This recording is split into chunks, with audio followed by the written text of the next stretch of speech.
Aujourd'hui, je te parle d'une passion que j'ai découverte dans un festival de pop culture. Le cosplay. Le cosplay, ça slay! C'est clair. Alors pour ceux qui ne connaissent pas vraiment, c'est tout un univers de gens qui incarnent leurs personnages préférés issus de films, de séries, d'animés, de mangas ou encore de gaming. Carnaval! Les liens qu'on peut faire avec le carnaval, c'est le côté festif et la volonté de changer d'apparence. Mais le cosplay, c'est surtout l'art du costume et de l'incarnation. Tu conçois, tu fabriques et tu interprètes un personnage. On est loin du carnaval où tu vas surtout porter un masque pour faire la fête. Ouais, je sais, mes potes, ils passent des heures à faire leur costume. C'est un vrai job. C'est même plusieurs vrais jobs, même si on ne peut pas forcément en vivre. Et quand ils le portent, premier degré, c'est plus les mêmes. Et oui, ils incarnent leur personnage. Là, on est encore dans d'autres métiers. Bah, je vois que t'as envie de m'en parler. Alors vas-y, fais-toi plaisir. C'est parti. Info importante, si un de ces métiers te plaît, j'ai mis des liens dans la description pour que t'en saches un peu plus. On a d'abord ceux qui imaginent tout, les cerveaux du costume. Le costume designer, c'est celui qui invente le look du personnage, la forme, les couleurs, les matières. Bref, tout ce qui va nous permettre de savoir qui est le personnage juste en le regardant. Le patronnier, c'est la personne qui transforme l'idée en vrai plan. Il découpe, ajuste et fait en sorte que le costume tienne bien sur un corps. En clair, il y en a un qui rêve et l'autre qui rend ce rêve portable. Genre sur son tel? Sur son tel. Ah, c'est pour le mot portable. Là, portable, c'est sous-entendu qu'on peut porter.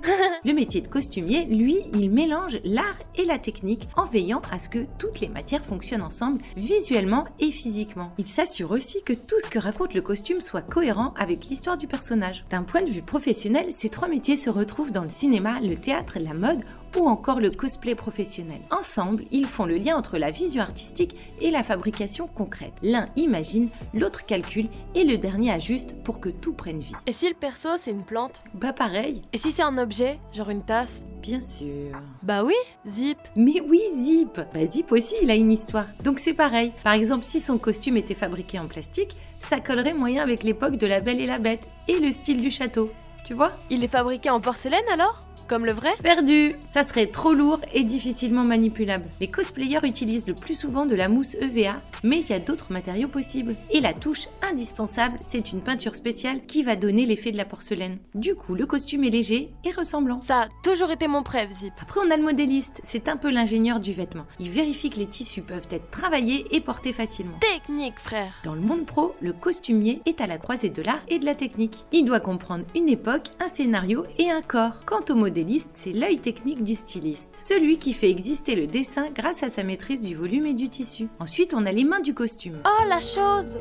On parle de ceux qui donnent la vie à la matière, les couturiers et les spécialistes textiles. Le couturier, c'est celui qui assemble et ajuste. Son rôle, c'est de transformer les patrons du modéliste en costumes réels, solides et bien finis. Il choisit le fil, les coutures, les doublures, bref, tout ce qui fait qu'un vêtement tombe bien. Il pense forme, confort et solidité. À ses côtés, le spécialiste textile est chargé des teintures, des impressions textiles et de tout ce qui donne du caractère au tissu. Les motifs, les nuances, les effets d'usure. Regarde Spider-Man. Son costume, c'est pas juste un tissu rouge et bleu. Les motifs de toile d'araignée, les reflets et même les légères ombres sont imprimés directement sur la matière pour qu'on ait l'impression d'une vraie armure souple. Ce spécialiste des textiles pense aspect, couleur et texture. Dans la réalité des métiers, les couturiers et les spécialistes textiles sont des artisans hautement qualifiés, formés en mode ou en spectacle. Ils maîtrisent le geste, la patience et la rigueur qui font la différence entre un déguisement et un costume. Passons maintenant aux magiciens du visage et des cheveux. Un peu de make-up et t'es plus la même. Hein, Tata Mimi? Là, on est dans les métiers de la transformation pure. Le perruquier et le maquilleur effets spéciaux. Le perruquier donne aux personnages leurs cheveux, une identité visuelle, une prestance. Il coiffe, sculpte, colore, adapte. C'est lui qui crée la fameuse wig qui va tout changer. La tresse, elle doit peser 3 kilos, frère. Ah bah justement, tu sais qui s'assure que la tresse puisse être portée sans handicaper le cosplayer et sans s'abîmer? Le tresse-portier. Perdu! On le voit juste après le maquilleur et le maquilleur effets spéciaux. Eux, ils maquillent, créent de la peau, des cicatrices, des cornes ou encore des créatures extraordinaires. Ce sont de vrais métiers du spectacle. Perruquiers et maquilleurs effets spéciaux se forment dans des écoles exigeantes entre artisanat et sciences du visage. Leur travail, c'est l'illusion. Faire oublier la technique pour ne laisser que la magie. Pour en revenir à la tresse de Rumi, ce sont les accessoiristes qui vont s'assurer qu'une personne pourra la porter. Les accessoiristes et fabricants d'armures créent des objets, des armes, des casques, des sceptres, bref, les accessoires hyper importants parce qu'on les voit souvent avant même de voir le costume. Avec eux, la mousse, le thermoplastique ou encore l'impression 3D deviennent des matériaux nobles. Ils taillent, ils poncent, ils peignent, ils collent et transforment le bricolage en œuvre d'art. D'un point de vue professionnel, ces métiers se rapprochent de la sculpture, du design et de la fabrication artisanale. Les accessoiristes de spectacle suivent parfois des formations en art appliqué, menuiserie ou design. C'est eux qui mettent la lumière, genre les sabres laser dans Star Wars. Là, ce sont les techniciens en effets spéciaux qui opèrent. Ils ajoutent la lumière, mais aussi le son et les mouvements mécaniques. Ils planquent des câbles, soudent des LED, programment des microcontrôleurs et donnent vie à des costumes qui respirent, clignotent ou grondent.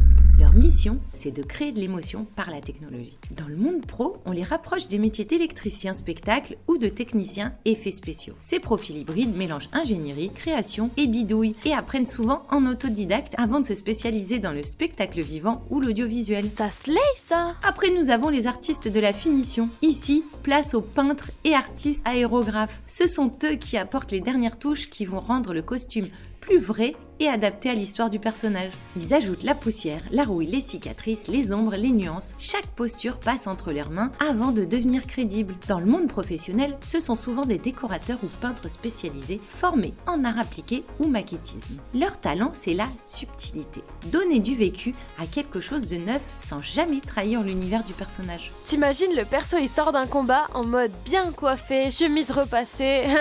C'est tout à fait ça. Il doit être crédible. Et puis, il y a ceux qui immortalisent tout ce travail, les metteurs en scène. Il s'agit des photographes et vidéastes. Ils capturent la lumière, le mouvement, l'émotion d'un costume. Grâce à eux, tout ce travail est gravé dans le temps et partagé avec les absents. Ces métiers sont bien établis dans l'audiovisuel et l'image. Le photographe comme le vidéaste doivent maîtriser la technique, la narration visuelle et la post-production. Leurs images doivent raconter une histoire autant qu'elles doivent la sublimer.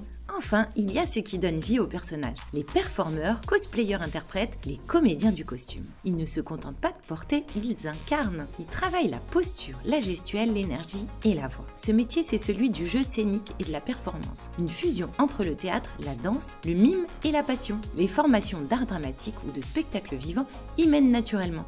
Mais beaucoup s'y forgent eux-mêmes à force de scène et de passion. Enfin, on aborde des métiers parfois oubliés, mais qui sont hyper important car ce sont les anges gardiens des coulisses, les habilleurs et habilleuses. Ils aident à enfiler les costumes, ajustent les sangles, épinglent ce qui lâche, réparent ce qui craque et s'assurent que tout reste en place. Dans la vraie vie, l'habilleur est un pilier du spectacle.